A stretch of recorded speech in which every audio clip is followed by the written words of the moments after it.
Hey guys, in this video we need to talk about the impending catastrophe that is the state pension. We've said it before and we'll say it again, don't expect the state pension to be around when you retire. Even if the state pension is not completely scrapped, it will be heavily cut by at least one of the many methods available to the government. It's practically a certainty. We'd assume that most people who watch our videos have some money invested, even if it's just a little. Well, you guys should be especially concerned about future changes to the state pension, because it's people with money who will be most in the firing line. We don't think the impending retirement disaster gets anywhere near the amount of coverage that it needs. Our guess is that the media don't mention it because it's a story that's been slowly growing for a generation and it always seems like tomorrow's problem. But if the media don't mention it, the government won't feel the pressure to act. The whole country is always preoccupied with more pressing issues. A few years ago it was Brexit, then it was COVID, and right now it's war and rising inflation and the cost of living. How much longer can we kick the can down the road?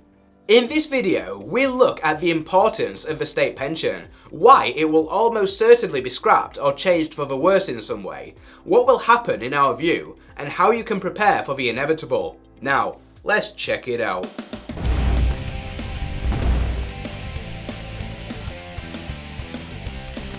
First, we want to thank Penfold for sponsoring this video. Penfold is a fully digital pension service and offers 4 investment plans, with their most popular being the lifetime plan, which automatically adjusts the risk level of your investments over time as you approach retirement. You can transfer and combine all your old workplace pensions into a single account, and they will even help you find lost pensions. We hate hidden fees, and so do Penfold. They charge a single transparent annual fee. If you invest before the 11th of April 2022, one lucky saver will win £40,000 in their pension. Opening an account will get you 25 entries into the prize draw, and each transfer will get you 100 more. And finally, open an account with a minimum of £25 using our special link, linked down below, and enter code Unshackled, and you'll get a £25 bonus added to your account. Why the state pension matters. From April 2022, the state pension will be around £185 a week, which is around £9,600 a year, or about £802 a month. According to Which Research, 2 people would spend £26,000 a year to achieve a comfortable retirement, which buys you some lower end luxuries such as European holidays, hobbies and eating out. A couple would need £41,000 a year if you included luxuries such as long haul trips and a new car every 5 years. We're going to largely ignore what Which are saying is needed for an essential lifestyle, which allows no luxuries whatsoever, as merely surviving is no way to live. We imagine nobody watching our videos would be content with so little. But it's interesting to note that a couple could theoretically survive with just 2 state pensions and no savings of their own. According to research by unbiased.co.uk, 1 in 6 people over 55 have no pension savings whatsoever, so the state pension is a lifeline to them. Running with the £26,000 figure for a comfortable retirement would likely require an investment pot of £650,000 by our calculations. Let's be frank, most ordinary people have no chance of ever achieving this. But if we take into account the 2 state pensions that a couple would receive, that means they only need to fund £6,800 a year from their own investments.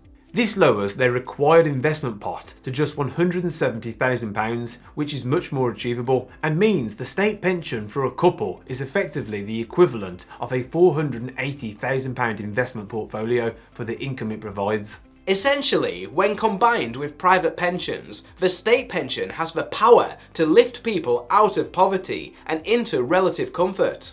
The state pension is not just a safety blanket, it's transformational, turning a basic retirement funded by private pensions alone into a comparatively lavish one.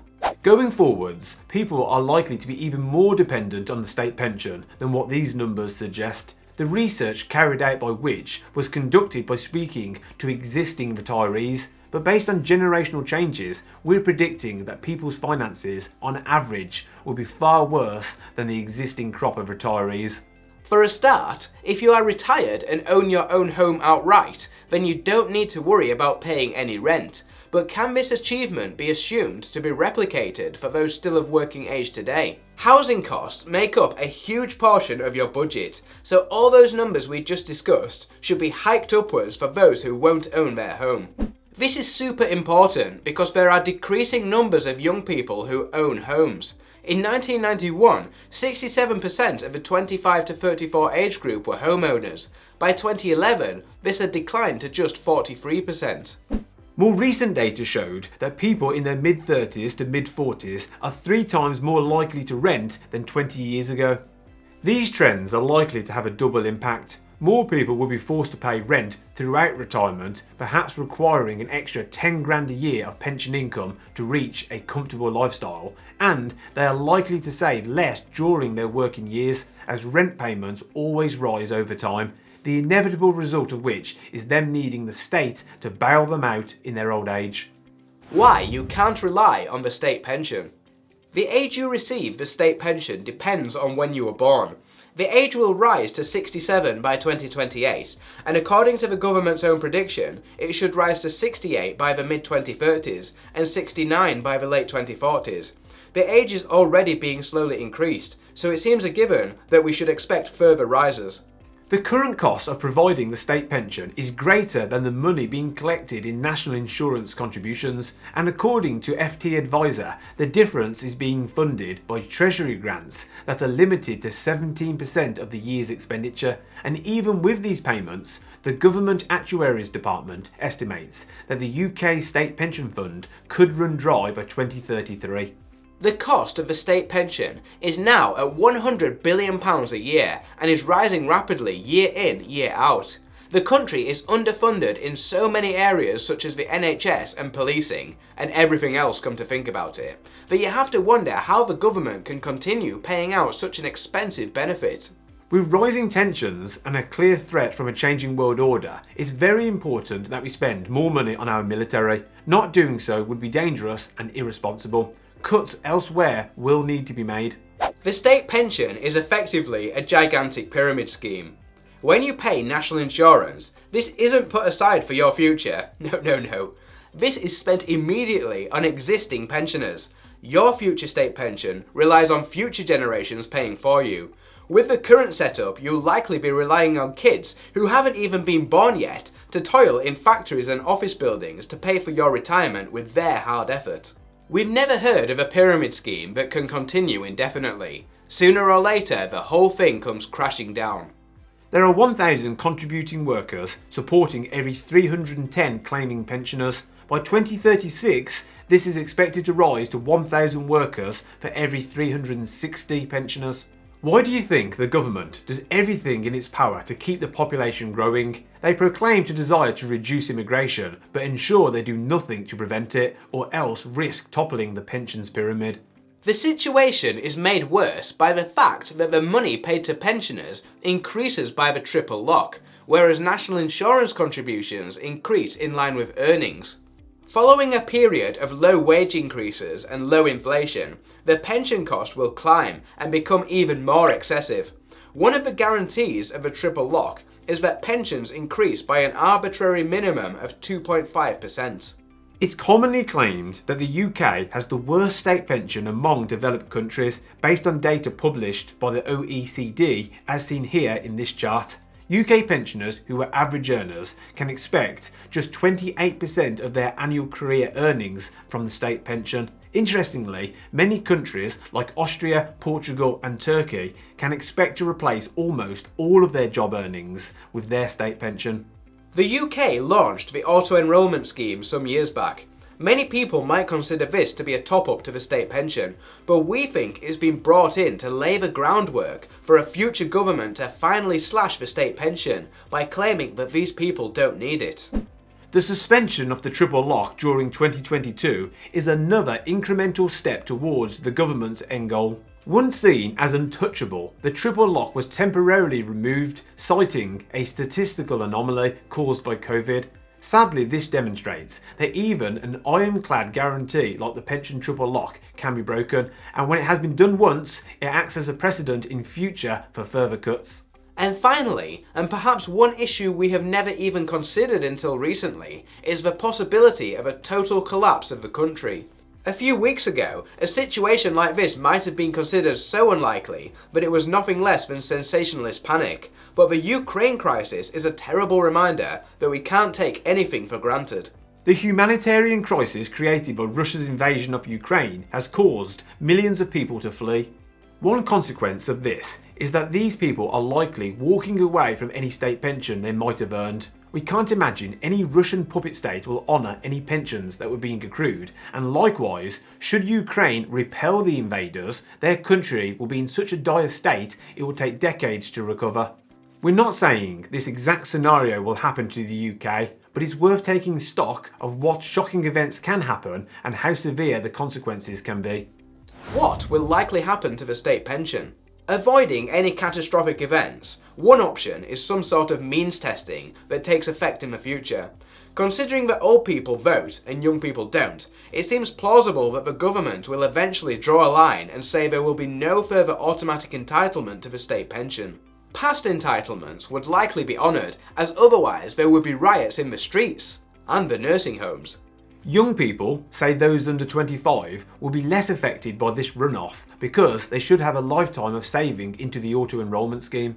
Somebody who is auto-enrolled into a workplace pension earning 30 grand for 40 years with typical investment growth might end up with a pension pot of £235,000 in today's value of money, and a couple could have double this, approximately replacing the purchasing power of the state pension.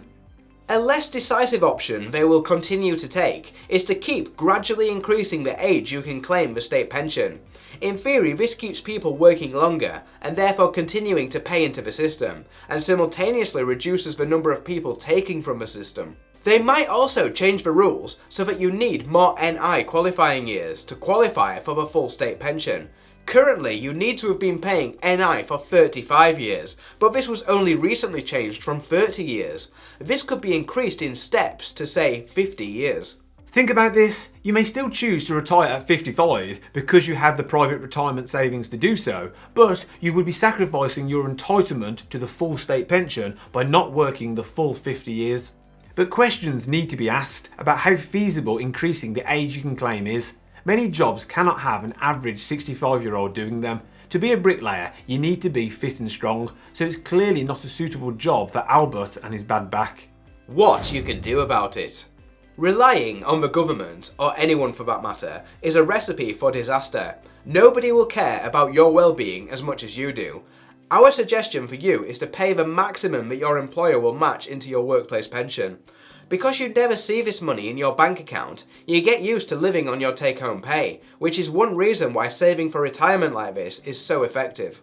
Many workplace pensions will only match a pathetic statutory minimum, so you should also pay more into a private pension and/or a stocks and shares ISA. A pension has age access restrictions, which on the face of it may seem limiting, but for ordinary people who might be tempted to spend this money, this restriction can be a blessing in disguise.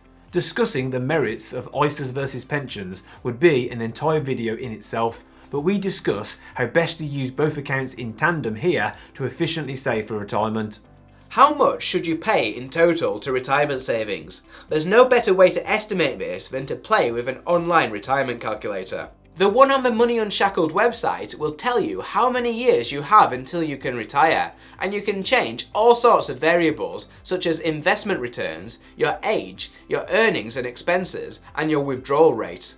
The rule of thumb has always been to save 10% of your earnings for your entire life, but we feel this is too low. You should be looking to put at least 15% away, and if you're young, the more you can invest now, you might be able to take the foot off the gas later. We can't stress how liberating it is knowing your future is already taken care of. Barring any disasters and assuming investment growth will be consistent with long-term historical returns, both Ben and I have already achieved investment pots that will pay for our retirements just through diligent monthly investing during our 20s and early 30s. Pretty awesome. Question of the day. What retirement investment plans have you made? And what do you think the fate of the state pension will be? Join the conversation in the comments below. Thanks for watching! In this channel we talk a lot about personal finance, investing in all things money. And if you want to see more great content, please click the subscribe button below. This is moneyunshackled.com. See you next time.